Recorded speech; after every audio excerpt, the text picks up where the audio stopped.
this Mustang. And this is kind of the OG of the YouTube channel. It was my second car review I ever did.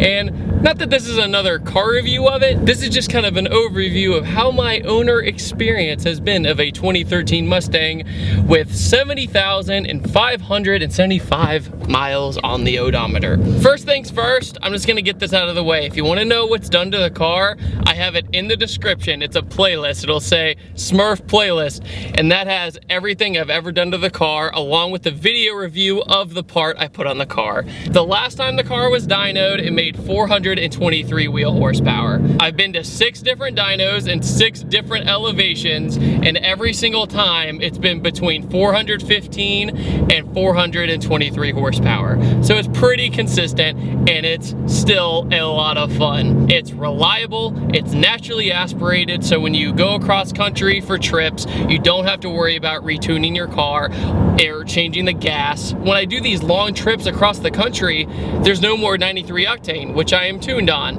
I am on a Bama version 2 93 race tune, and before anybody says, oh, it's Bama, so it must suck, no, it doesn't. This tune has been so good to me. I've never had any flaws with it at all whatsoever. Bama is by the guys from AmericanMuscle.com, and I'm good friends with them, so thank you, kudos to you.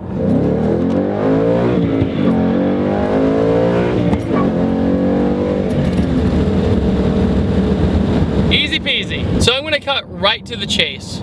Is the old Ford stigma completely dead? You know, is found on the road dead? Is it unreliable? Does it break all the time? Well, I do know a few stories of this transmission going out, which is the MT82 transmission, which even though it's been good to me, I still don't like it. And when you get in it, you can occasionally hear the car's gears, you know, working. You probably can't hear it through the camera, but it's one of those things you have to own the car and you'll notice it. A lot of what I'm gonna talk today about is what I notice as an owner. So I've had 2 minuscule issues with this car, 2. And are you ready? Are you ready? My gas gauge and an airbag light. Oh God. So what happened with my gas gauge was I was going on a trip to Carlisle, you know, the Ford Nationals video, and I filled up my gas tank one time and it stopped at halfway. And then I looked at the gas pump and I was like, pretty sure I just filled it up. I mean, that's what the gas pump says. I'm pretty sure. Whatever. That continued to happen a few times. I'm like, man, I gotta get this fixed. You know, this is annoying. What I would do though was whenever I refilled up, I would reset my trip on my odometer, you know, how many miles your trip is, because this ballpark gets a little bit, you know, like 300 something to a tank. So I would know, you know, high 200s, 300s, that's when I would need to fill up. But then one day, I filled it up and I let it sit for a second, and then bam, turn on the car, full tank. It fixed itself. So yeah, right before I was deciding to bring it in, it decided to fix itself. So I'm not complaining. Next is the airbag light. Now the airbag light came on and I had no idea why. And eventually I think I came to figure out that I would put stuff in my passenger seat, you know, like bags or camera equipment or something like that. And I believe that the sensor just got kind of moved, or it detected some weight that was too light. So it was like, no, the airbag's not on, if that makes sense. So in case you crash, you don't really hurt a small child or something. It stayed on. I got really frustrated. I tried everything. I reflashed the car and everything. Went away for a little bit, came back on. Then after that, one day I emptied my car out.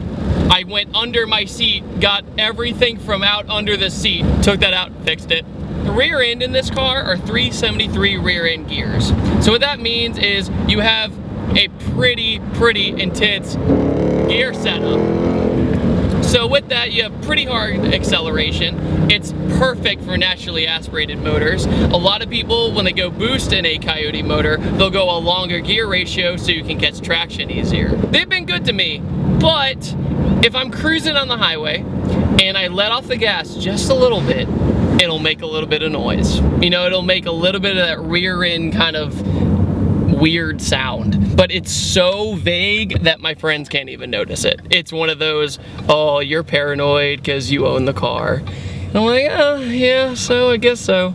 Quick overview of the car. 2013 Mustang GT, base model. No, whoa, there's a fly. 13 GT, base model, cloth seats, no premium package screen in the middle, anything like that. Sync is really, really good. My Bluetooth in this thing has worked every time except twice. One time on the way back from the Woodward Dream Cruise 2 years ago, it bugged out on me, and all I had to do was pull out the fuse for sync, and then I put it back in, and bam, it worked again. It only bugged out on me one other time, and that was during Rally North America, and of course you need your music when you're on a road rally, and did the same thing, reset the battery, fixed it. I'm also still on the stock clutch, which is pretty incredible, not gonna lie. I know a lot of people are gonna be like, oh, but David, it's a newer car, it shouldn't have any problems. Well, yeah, it shouldn't. Exactly my point. But you never know anymore. In the car world, you never know. You could have the nicest thing ever, and it could still break down. It's that little annoying nitpicky stuff, but since they're so few and far between, I can't give my own car a bad rep. I really can't. When I have tons of friends, no offense friends, blowing up around me, doing these builds where they're just constantly investing. You have a car with 423 wheel horsepower and you barely had to do anything. I did the Boss manifold, an intake, a throttle body, and an X-pipe, and axle back exhaust, which don't even count. And that was it. 423 horsepower. It doesn't really get any easier than that. I mean, when you just do a tune and you do that magic, that's amazing to me that nowadays we can do that sort of thing without having to go crazy turbo setup, crazy supercharger setup. This is coming from somebody who owned an 02 Mustang, very similar to the 04 that I reviewed with a Vortec on it, and that made just around this, and this is naturally aspirated. It's come a long way, you know. I always get kind of frustrated with the Ford stigma anymore, you know, oh, it has to always break down or whatever. It's been an amazing experience, and I know a lot of people get angry that I don't make more videos about Smurf, but I don't really think it's fair because I've done everything I wanted to do with it. And that's where I'm gonna segue in. I get asked every single day, what's the next thing you're gonna do with Smurf? Or when are you gonna sell Smurf? And I go, nicely, when did I ever say I was gonna sell Smurf? Ever. Because there's this word that a lot of people on the internet don't get, and that is content. I mean, think about it out loud, and when you say, I have a Coyote 5.0 Mustang, I'm very fortunate to have what I have, I love my car, and I'm content with what I have.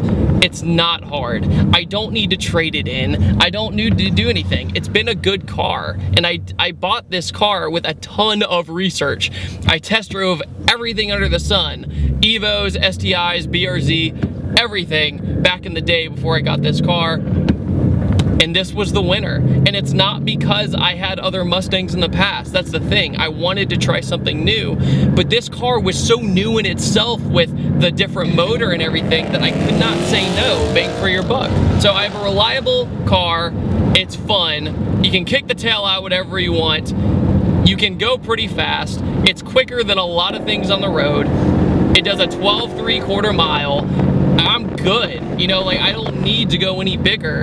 And when you have that mindset, you're very much at peace. I don't need to keep trading in and keep trading in and keep trading in because that's just not in my character. You see a lot of other YouTubers get new cars all the time when, one, I'm a middle class guy. I don't have that kind of money to be, you know, throwing money away every 2 seconds. Two, I love my car. It's that easy. I love it, and I'm content, and I'm very happy with it. Other than those nitpicky things, it's been great to me. Now, when it comes to upgrading Smurf, I'm not doing anything else because of the content. Because I feel as though, since this has been so good to me, the only reason why I would ever boost it would be if a sponsor called me or emailed me right now with, you know, a Whipple or a Precision Turbo or something like that and been like, we want to turbo your car. You can't really say no to that. But when you're spending $6,000, $7,000, $8,000 just to make a car go faster, and it's your only car, so if it breaks, you're screwed. And two, I'm at the point in my life, which sounds very dramatic, I'd rather spend money on experiences and getting videos out and sharing those experiences than dumping, you know, ballpark $10,000 in a car to reinforce the clutch and everything else. I'd much rather do an adventure drive with raw Ferretti, you know, that costs money. I'd much rather go overseas sometime. I'd much rather do those experiences with that equivalent.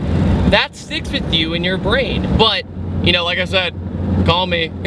But I'd much rather, if I ever do spend that kind of money on a car, it's definitely gonna be a project car, you know, like a sidecar. So I'll have this to be reliable, and I have the other one to kind of toy away with. So I'd much rather save my money for doing a build series instead of building Smurf and not having another car in case something were to happen. So Smurf is still A-okay.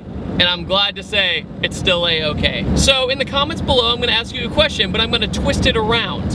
What's been a surprising car that was unreliable, like a car you just got and had nothing but problems? I really want to hear this, and I really want to see your stories. So guys, I want to thank all of you for watching this quick little kind of overview video, and I will see you guys next time, and take it easy. Have a fantastic day.